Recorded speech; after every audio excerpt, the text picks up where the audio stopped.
옛날 어느 마을에 유명한 도사가 있었는데 특히 말 못할 부부의 고민을 잘 해결해 준다는 도사였다.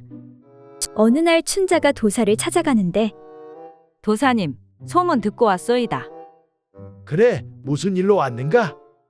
그게 말입니다. 정말 부부 문제를 고쳐주십니까? 그렇고 말고 말만 해보시게 부부 문제뿐 아니라 내가 못 고치는 건 없다네. 그럼 혹시 그것이 크고 오래가게 하는 건 없습니까? 그거야 있기는 한데 근데 자네 올해 혼인한 지 몇 년째인가? 네, 올해로 10년입니다. 그 세월이면 이제 서로 등 돌리고 잘만 하겠는데 아직도 신혼인가 보구나. 네, 아직 애가 없다 보니. 그래, 잠시만 기다리시게. 도사는 환약 하나를 건네는데 이걸 물에 녹여서 서방에게 주시게. 그럼 오늘 밤 좋은 구경할 걸세. 세개 둔양인데 일단 하나 샘플로 줄 테니 시험해보고 좋으면 다시 오시게. 감사합니다, 도사님. 그렇게 춘자는 자리를 뜨는데 나이가 들어도 사내나 여인이나 갈수록 불타오르는구나. 좋을 때다. 즐길 수 있을 때 마음껏 즐겨야지. 그리고 다음 날이 되어 도사님 계십니까? 그래, 또 왔는가? 도사님 말대로 정말 엄청납니다. 3번 연속입니다. 감사합니다, 도사님. 그래. 도사님 그 환약 더 살 수 있습니까? 그래, 3개 둔양, 10개 단양이네. 네, 그럼 3개 주시지요. 그래, 매일 먹지 말고 하루 건너 하루 드시게. 다음 날 또 춘자가 도사를 찾아오는데 도사님 계시오? 환약 10개 더 주시오. 그래, 부부궁합이 좋은가 보구나. 이참에 꼭 아이를 가지시게. 그런데 너무 자주 먹으면 안 되네. 이틀에 하나씩 먹어야지. 안 그럼 오히려 몸에 좋지 않다네. 그래, 내 특별히 12개 주겠네. 내려가서 행복한 부부 생활 되시게나. 그나저나 자네 서방도 만족하던가. 그렇게 많이 먹으면 어지간한 사내는 못 버틸 텐데. 글쎄요, 아직 집에 안 들어가서 모르겠는데요. 다음 주면 알겠죠.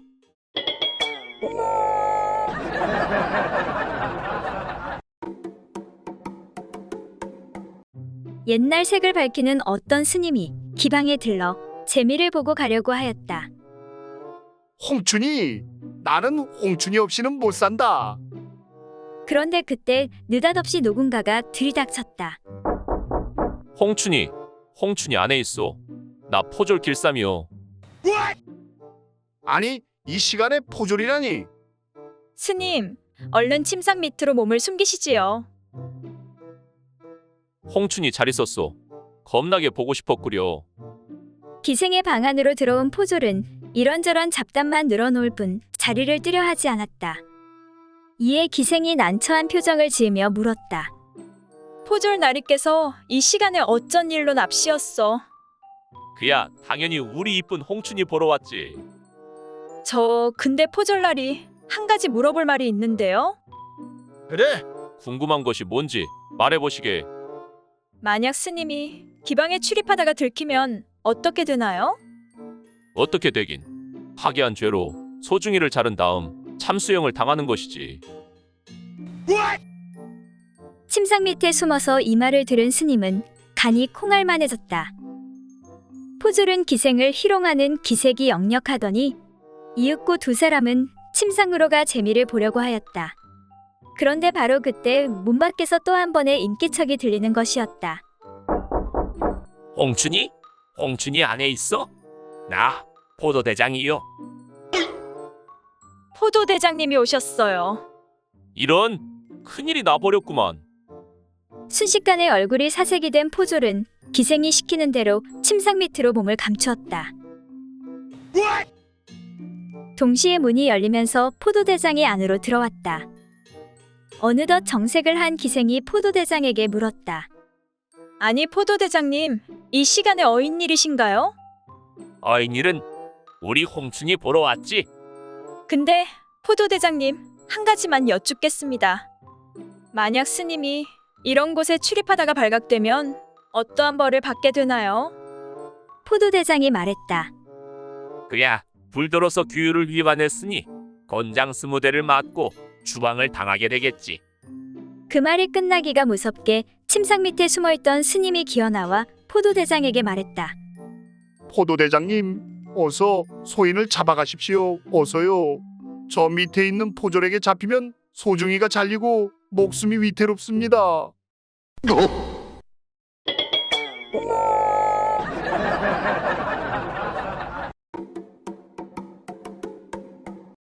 옛날 어느 마을에 사는 노총각 만기리는 산길에 쓰러져 있는 어느 여인을 발견해 치료를 해주었다. 그런데 그 여인은 예전 기억을 잃고 갈 곳이 없어 만기리에게 몸과 마음을 맡겼고 심성이 곱고 부지런한 아내와 만기리는 행복한 하루하루를 보내고 있었다. 그러던 어느 날 이들을 몰래 지켜보던 한 스님이 만기리에게 다가와 말을 거는데 처사님, 소승이 궁금한 게 있습니다. 네, 스님. 무슨 일이신지요? 저 여인과 어떤 사이십니까? 제 안사람입니다. 이런 이거 참 난감하군요. 왜 그러십니까? 저 여인은 사람이 아니고 요괴입니다. 아니, 무엇이라고요? 그게 무슨 소리입니까? 3년째 저랑 같이 살고 있는데 요괴라니요? 허허, 당연히 믿기지 않으시겠지요. 허나 제가 이 호리병을 드릴 테니 보름달이 뜨는 날 이 호리병의 뚜껑을 여십시오. 그러면 요괴가 호리병 안으로 빨려 들어가게 될 것입니다. 너무나 당당한 스님의 태도에 만기리는 반신반의하며 호리병을 받았다. 그리고 보름달이 뜬 어느 밤 만기리는 아내에게 말을 거는데 임자, 내 물음에 솔직하게 한번 말해보구려. 네, 서방님, 말씀하시지요. 내가 어느 스님에게 괴상한 소리를 들었소. 임자가 사람이 아니라 요괴라고 하더이다. 그게 사실이오. 이에 당황한 부인이 말하길 네, 맞습니다. 서방님, 저는 요괴입니다. 만기리는 너무 슬펐지만 스님의 말씀을 어기고 부인을 그냥 보내주기로 했다. 아무리 요괴라도 3년간 내 안 사람으로 지냈는데 내 어찌 이 호리병에 당신을 가두겠소. 내 모른 척 할 테니 그만 떠나시오. 네, 서방님, 감사합니다. 앞으로도 강령하시옵소서. 근데 내 마지막으로 임자의 본 모습을 한번 보고 싶구려. 네, 서방님, 놀라지 마십시오. 잠시 후 부인은 요괴의 모습으로 변하는데 안 되겠소. 내 마음이 변했소. 어서 호리병으로 들어가시오. 그런데 서방님, 그 전에 드릴 말씀이 있습니다. 그래, 마지막 소원이라도 있으시오. 그러니까 1년 전에 서방님께서 저랑 장난치다 그만 저에게 그곳을 물리신 적이 있으시지요? 그래, 그랬었지. 별로 아프지도 않고 조그만 상처가 하루 이틀 있다가 다 낫지 않았소. 서방님은 모르시겠지만 그때 저에게 물리신 이후 서방님도 요괴가 되셨습니다. 아니, 무엇이라고? 내가 요괴가 되었다고. 나는 변신할 줄도 모르고 특별한 능력도 없는데 그게 무슨 소리요? 하니 요괴 부인이 서방님, 한번 생각해 보십시오. 지난 반년 동안 한 끼도 안 드시고 밤낮으로 그 짓만 하지 않으셨습니까? 그렇게 만기리는 최강 정령 요괴가 되었다고 한다.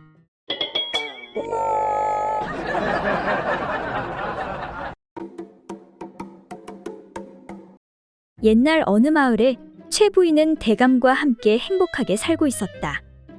그러던 어느 날 젊은 첫 명월이가 들어온 후 최 부인은 찬밥 신세가 되고 말았다. 대감은 최 부인은 거들떠보지도 않고 대놓고 명월이만 챙겼다. 대감, 요즘 얼굴 보기가 도통 어렵습니다. 내가 요즘 나란 일로 너무 바쁘다 보니 말이야. 또 나가봐야 되겠소이다. 이때 문 밖을 나서는 대감에게 명월이가 어르신, 요즘 왜 이리 뜸하시옵니까? 섭섭합니다.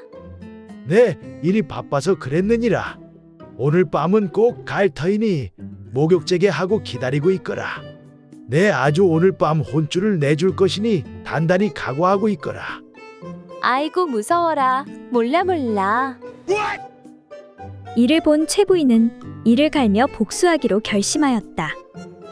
그리고 그날 저녁 몰래 밥에 약을 타 명월이를 잠에 빠지게 하는데 내 마음 같아서는 너희 두 년놈 다 없애고 싶지만 더욱 괘씸한 영감만 이번 기회에 골로 보내고 내 이 집과 재산을 모두 차지하고 너는 영원히 감옥에서 썩게 해주마. 그리고는 혀끝에 살짝만 닿아도 황천길로 가는 약을 꺼내드는데 내 너를 이용해 영감을 보내야겠구나. 나를 원망하지는 마라. 다 너의 업보니라. 최 부인은 그렇게 잠들어 있는 명월이의 가슴에 약을 발랐다. 그리고 다음 날 주인마님, 주인마님, 큰일 났습니다. 그래 칠보가 왜 이리 야단이냐? 호들갑 떨지 말고 어서 장례치를 준비나 하거라. 예? 아니, 마님이 그것을 어떻게? 알 것 없다. 아무튼 관도 최상급으로 맞춰 준비하고. 아니, 왜 그렇게까지 하십니까? 이놈아, 당연히 그래야지. 그래도 집안 최고 어르신이 돌아가셨는데 무슨 말씀이신지요? 돌쇠가 작은 마님 문 앞에서 의식을 잃고 쓰러져 있던데요. 아니 뭐라고? 대감님은 대감마님은 새벽 일찍 궁에 급한 일로 들어가셨습니다. 아니 그럼 돌쇠가 왜? 그러게 말입니다요. 왜 돌쇠가 작은 마님 문 앞에 쓰러져 있었을까요? 이에 최 부인은 탄식하며 아이고 돌쇠야, 네가 왜 거기서 나와? 나는 너 없이는 못 산다. 어쨌든 그렇게 최 부인은 명월이의 바람을 잡아내고 대감의 사랑을 다시 되찾았다고 한다.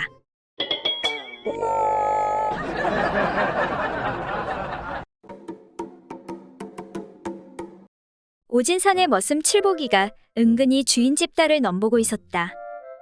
그래서 어떻게든 이를 한번 버려보려고 호시탐탐 기회를 엿보고 있었는데 어느 날 마침내 그 기회가 찾아왔다. 칠보기는 주인 내외가 외출한 틈을 타 홀로 마당을 거닐고 있는 아가씨에게 접근하여 슬쩍 말을 걸었다. 아가씨, 저기 괜찮으시면 저랑 숲속에 가지 않으실래요? 아가씨가 눈을 동그랗게 뜨며 물었다. 숲속에 가서 뭐 하려고? 그냥 뭐 이런저런 이야기를 합죠. 사실은 제가 재미있는 이야기를 아주 많이 알고 있거든요. 그리고 나서 또 다른 즐거운 걸 하면 되죠. 그리고 나서 또 즐거운 거라니. 잠시 주춤하던 칠보기가 말했다. 그러니까 거 무엇이냐 하면 저기 아랫마을 박생원네 순말과 김초신의 앞말이 하던 것처럼 우리도 그렇게 하고 놀면 되는 거죠. 그래, 그거 재밌겠는데? 그렇겠죠? 재미있겠지요? 그렇지만 말이야, 박생원 내 말이 여간 빨리 달려야지. 그런 흉내를 내가 어떻게 낼 수 있나? 듣고 보니 좀 그런 것 같기는 하네요. 칠보기가 잠깐 난처해 하다가 다시 이렇게 둘러댔다. 그럼 오훈장댁 염소들처럼 하면 어떨까요?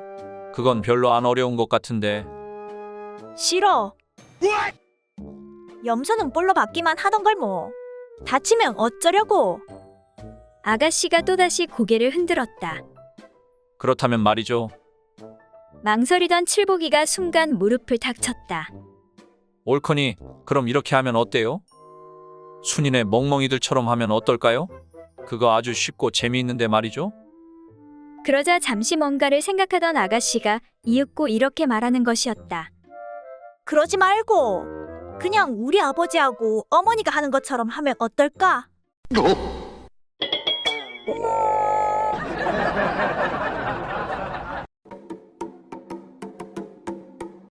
한 어리숙한 처녀가 다른 지방으로 시집을 가게 되었다. 그런데 딸을 시집 보낸 어머니는 자나 깨나 딸이 실수하지 않을까 걱정이 이만저만이 아니었다. 그렇게 시간이 지난 어느 날 시집간 딸이 사위와 함께 친정에 오게 되었다. 어머니와 딸이 이런저런 이야기를 나누던 중 걱정스러운 마음으로 친정어머니가 딸에게 물었다. 애야, 거기서는 실수하지 않고 잘하고 있니? 네, 언니가 가르쳐준 대로 잘하고 있어서 지금까진 아무 일 없었어요. 그래, 그거 참 다행이구나. 근데 그 마을은 우리 마을과 다른 풍속 같은 것은 없던. 사람 사는 것이 여기나 거기나 다 비슷하지요. 근데 한 가지만 다른 점이 있어요. 그래, 뭐가 다르던? 글쎄, 신랑이랑 밤에 그 일을 할 때마다 신랑이랑 서로 마주보고 사랑을 나눠요. 아니, 남녀간에 서로 마주보며 사랑을 나누는 게 일반적인 원칙이 아니더냐? 친정어머니가 의아해하자 딸이 말했다. 아니에요. 뒷집 김총각은 항상 뒤에서 그 일을 했다고요.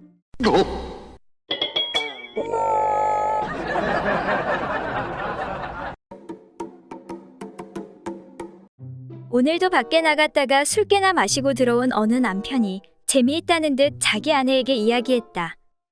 여보, 건넌 마을에 사는 배씨 녀석 알지? 그런데 말야, 그 녀석한테 아주 망측한 병이 생겼다고 하는군. 어떤 병인데 그래요? 응, 그러니까 시도 때도 없이 그것이 빳빳해져서 고생이 대단하다는 거야. 그 말을 들은 아내가 매우 부럽다는 표정을 지으며 말했다. 제발이지 그 병을 당신 것과 바꿀 수는 없을까요?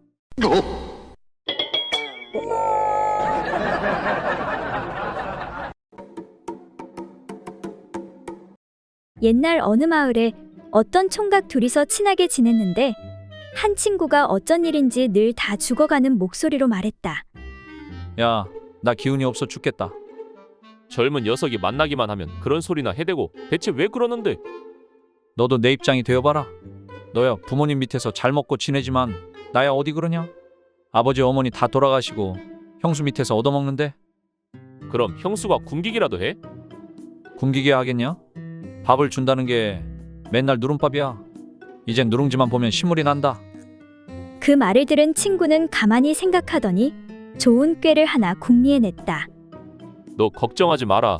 내게 좋은 수가 있으니까. 어떻게 하는데?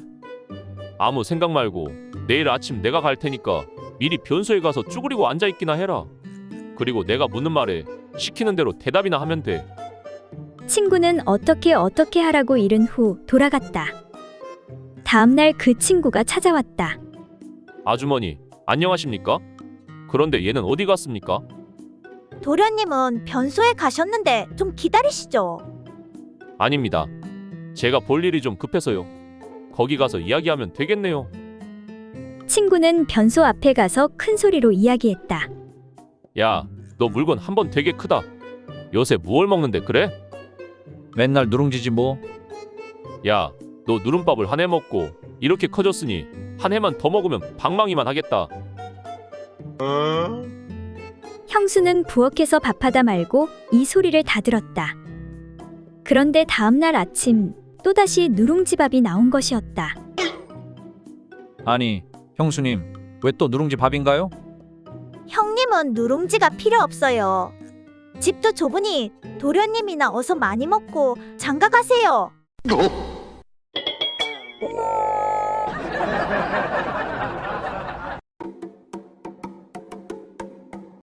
옛날 어느 마을에 어리숙한 처녀 말자가 내일 혼례를 치르게 되었다.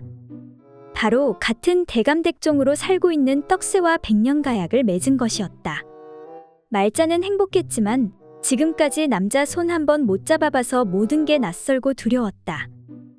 그래서 어려서부터 친자매처럼 지냈던 춘자에게 이런저런 조언들을 듣기로 하였다. 그러니까 이제 마지막으로 가장 중요한 것을 이야기하자면 남자는 말이지 자고로 그게 없으면 남자가 아닌 것이야. 바로 양다리 사이에 솔방울이 2개 있어야 해. 딸랑딸랑 솔방울 말이야. 그리고 중간에 튼튼한 가지가 하나 있어야 돼. 그게 시들시들하면 영 남자구실을 못한다니까. 잘 기억해야 돼. 솔방울 2개의 가지 하나야. 솔방울 2개의 가지 하나. 춘자의 조언을 가슴에 새겨들은 말자는 드디어 첫날 밤을 치르게 되었다. 그리고 다음날 말자는 이른 아침부터 춘자를 찾아가는데 성님, 큰일 났어라. 큰일. 아니 글쎄, 우리 서방님이 남자가 아닌가 보. 아니 그게 무슨 소리야? 딱 봐도 건장하고 힘 좋은 사내잖아. 성님이 기억하라고 말한 거 있잖소. 솔방울 2개, 가지 하나. 그래, 그랬었지. 어제 첫날 밤을 치렀는데 부끄러워 눈을 감으려고 하다가 성님 말이 생각나 일이 끝날 때까지 두 눈 번쩍 뜨고 지켜봤어라. 아, 근데 우리 서방님 다리 사이에 솔방울 2개랑 대추 1개가 있지 뭐시오. 그러더니 좀 있다가 솔방울 2개에 무 1개가 되더니 또 좀 있다가 다시 솔방울 2개에 대추 1개가 돼버렸소. 성님, 우리 서방이 무슨 큰 병이 있는 것 같은데 어찌하면 좋겠소. 이에 춘자가 웃으며 걱정 붙들어매. 내가 말을 안 했는데 원래 커졌다 작아졌다 하는 거야. 그나저나 가지가 아니라 무우라니 부럽다 부러워 동생. 이에 말자가 걱정스런 얼굴로 다시 말하는데 성님, 그게 다가 아니어라. 아 글씨 나한테다 오줌까지 싸버렸소.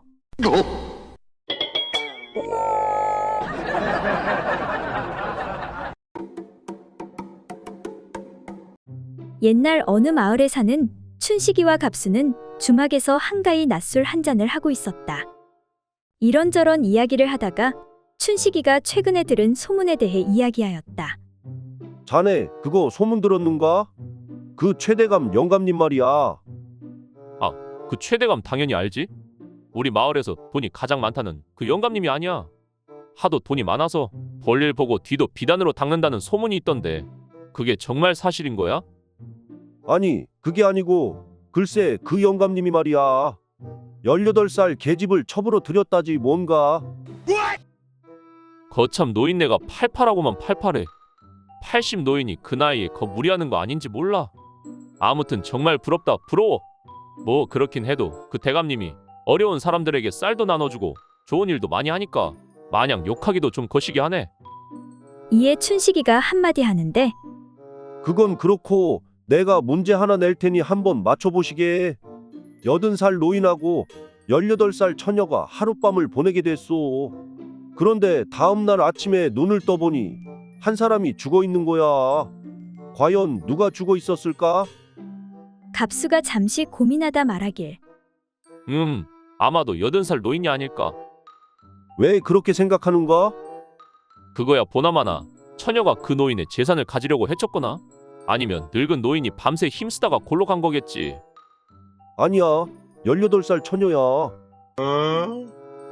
무엇 때문에 그런가?